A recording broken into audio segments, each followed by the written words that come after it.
Всем привет! В этом видео усилим каркас багги и полностью зашьем его металлическими листами, а также попробуем рампу в деле.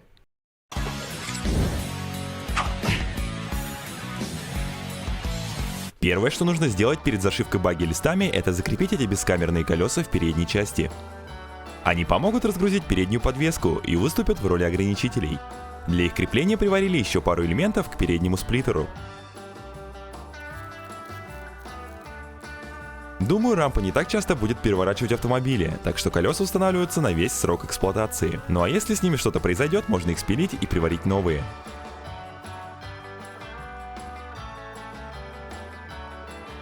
Еще была идея сделать сплиттер съемный, например, приварить к нему швеллер и прикручивать его с помощью болтов. Тогда рампа превратится в обычную багги с нулевым свесом. В прошлой части совсем забыли поставить передние амортизаторы, и для зашивки листами их тоже нужно установить.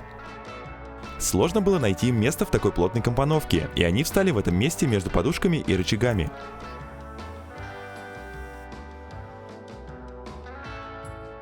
При работе передней подвески их не выгибает, и они не задевают за элементы подвески. Теперь со спокойной душой можно начать усиление рамы. Усиливаться будут только самые нагруженные места, это лобовая часть рампы. Первое, что должно держать удар, это сплиттер. Его усилили по максимуму, профильной трубой 60×40. Чтобы высота каркаса была одинаковая везде, сделали специальную линейку. Кстати, металл на усиление был взят с ферм, на которой лежала матрица из стеклопластика. Все-таки они мне пригодились, как раз с нынешними ценами на металл. До создания всего шедевра мы изначально все тщательно продумали и составили себе вполне конкретный план задач. К счастью, мы мастера своего дела, и рампа собралась на раз-два. А если вы тоже являетесь специалистом в какой-либо сфере и готовы заработать на том, что умеете, то настоятельно рекомендую вам сервис Профи. Удобное приложение поможет любому мастеру найти заказы по своей специализации и скорее встретиться с клиентом. Достаточно создать страницу, загрузить параметры своих работ, указать расценки и рассказать о себе. Далее листайте свою ленту, выбирайте заказ, обсуждайте с клиентом задачи и за дело. С Профи у вас появится возможность составить рабочий график под себя и искать заказы рядом с домом. А еще удобно искать клиентов в новом городе, если переехали совсем недавно. Получайте обратную связь о своей работе, собирайте отзывы и заполняйте пробелы в расписании. Одна только мысль о возможности работать на себя приводит в восторг и мотивирует зарабатывать больше. Теперь вам не нужны посредники, общайтесь с клиентом напрямую через удобный чат в приложении. Поэтому не теряйте времени, переходите по моей ссылке в описании, регистрируйтесь и зарабатывайте на том, что умеете. Главное, любите свое дело, об остальном позаботится Профи. Далее нужно сделать каркас над подвеской. Также взяли профильную трубу и разбавили ее профилем поменьше 40×20. Проложили его по периметру, так как хочется сделать в этом месте крышку для доступа к узлам подвески. Продолжение мощного каркаса пришлось и на начало кабины.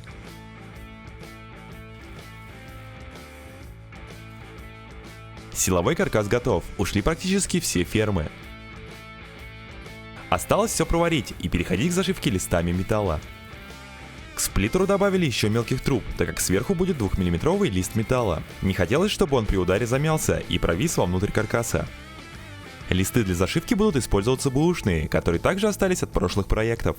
Краситься они пока не будут, оставим их ржавыми так же, как в оригинале. Может быть, после финала как тюнинг покрасим их в какой-нибудь цвет. Можете предлагать свои варианты в комментариях. Начали обшивать багги по такой технологии. Сначала прикладывается лист ровным краем к одной из труб, и по месту размечаются другие края. Работа очень кропотливая и трудная, так как листы находятся внутри ячейки, и нужно было их резать четко по периметру.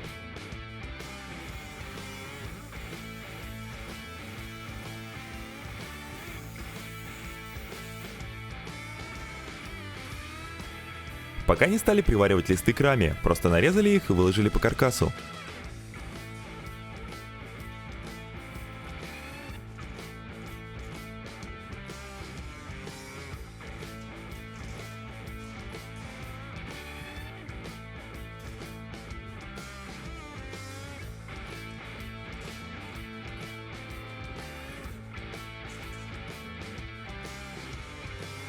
Обзор из кабины получился как в амбразуре, видно дорогу только через 5 метров от сплиттера. Боковую обшивку, чтобы она не упала, уже стали приваривать на прихватки.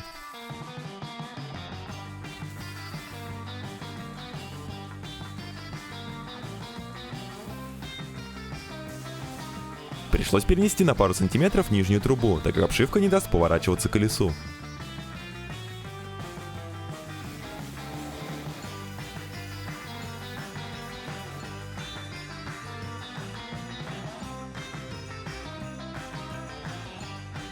А самым сложным элементом в обшивке оказалась передняя часть арки, которая имеет два изгиба.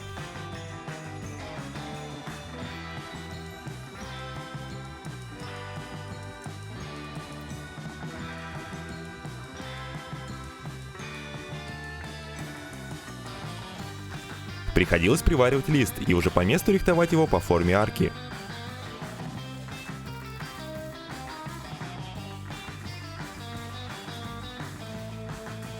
В итоге все получилось, и колесо не задевает за раму.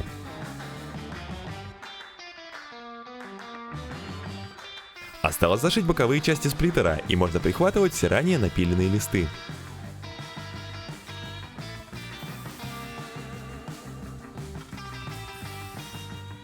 Далее идет задняя часть с множеством треугольников.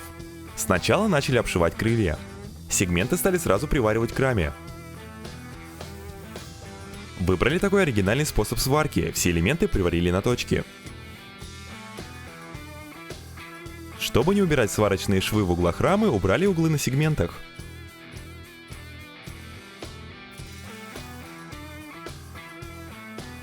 По итогу не ошиблись с точками, все в целом смотрится очень хорошо.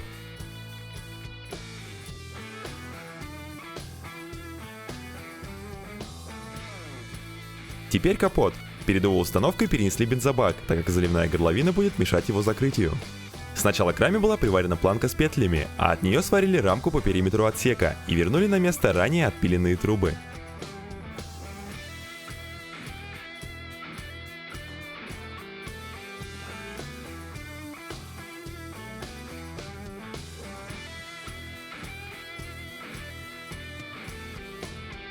Также зашили ее листовым металлом.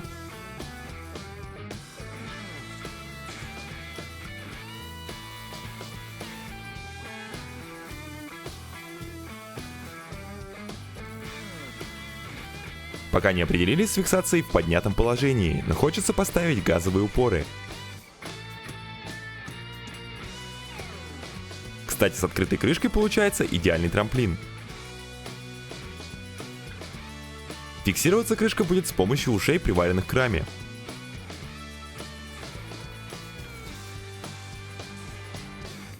Вид сзади, конечно, получился 10 из 10 и похож на броневик. Моторный щит сделали только по центру, главной задачей было закрыть все шкивы. Осталось закрыть листами металла пол кабины. Для этого рампу нужно поднять на один бок с помощью лебедки.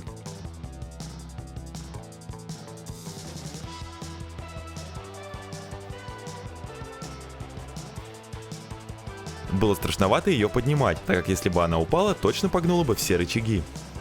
Зафиксировали баги с помощью приваренного упора и для страховки привязали ее к бетонной ферме.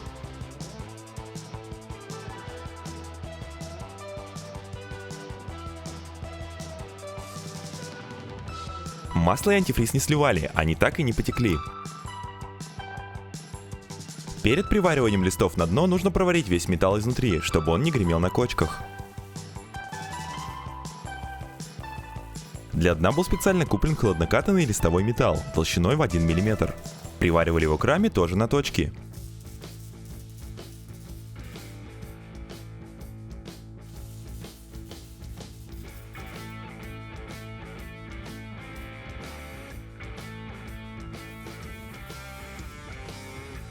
Для того, чтобы было удобно приваривать металл с левого бока, перевернули баги на другую сторону.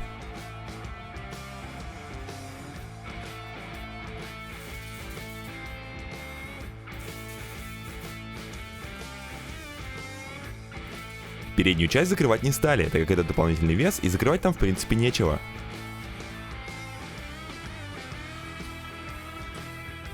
Пока остановились на таких креслах, но хотелось бы в будущем склеить их из стеклопластика. Чуть не забыл про карбюратор. Всем спасибо, кто предупредил насчет неправильного подключения тросика. По ошибке он был подключен к подсосу, а нужно было тросик соединить с приводом дроссельной заслонки. Для правильного его подключения мне понадобится тяга тросика газа.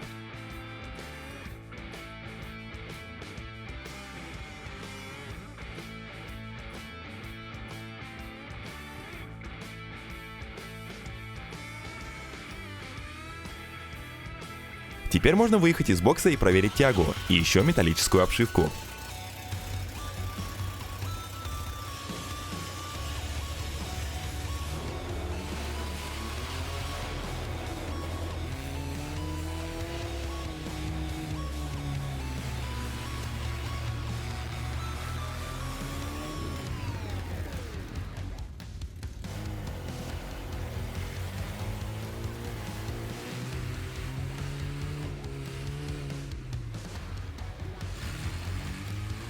Тяги на зимний период более чем достаточно, так что пока не нужно париться о смене двигателя.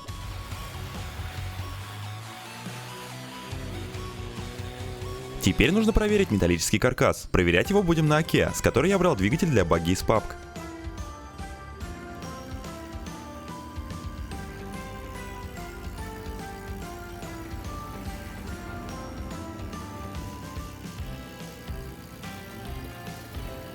Сначала попробовали аккуратно поддеть подопытного.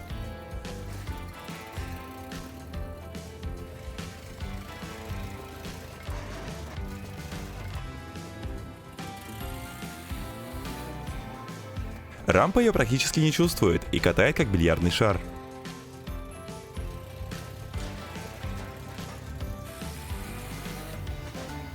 Нужно что-то придумать с колесами, они не дают машине залетать дальше. При постройке багги это было очевидно, что колеса будут мешать и их нужно прятать под металлический каркас. В следующей части мы с этим что-нибудь придумаем. После испытания рампа абсолютно не пострадала, а по-другому и не могло быть, так как каркас под листами получился серьезный. На этом видео подходит к концу. В следующей части доделаем полностью багги, постараемся перевернуть с помощью нее автомобиль и отправимся на нем на асфальтированную площадку. Всем спасибо за внимание, если вам понравилось, ставьте большой палец вверх, подписывайтесь на канал, если еще не подписаны. Увидимся в следующем видео.